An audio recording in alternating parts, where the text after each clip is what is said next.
Català per a extraterrestres.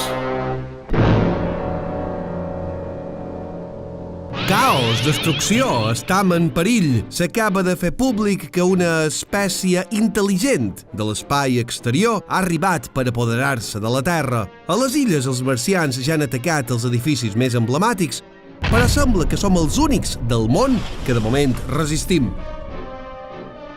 La raó pot ser l'estratègia proposada pel doctor Carbonell.